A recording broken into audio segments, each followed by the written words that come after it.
Hi guys, good evening. Good evening, Connor. Say good evening. Good evening. Yeah.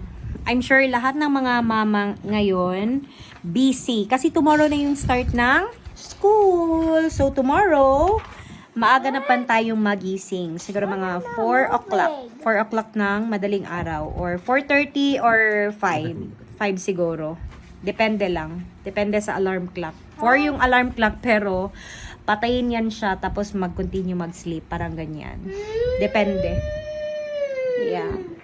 And then, good luck to all mama na magising tomorrow para mag-prepare ng breakfast for their kids.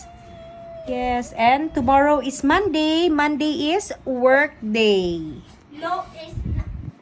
It is my work day na tomorrow. Good night, everyone. My baby love is still playing. Good night. I don't say that. Bye.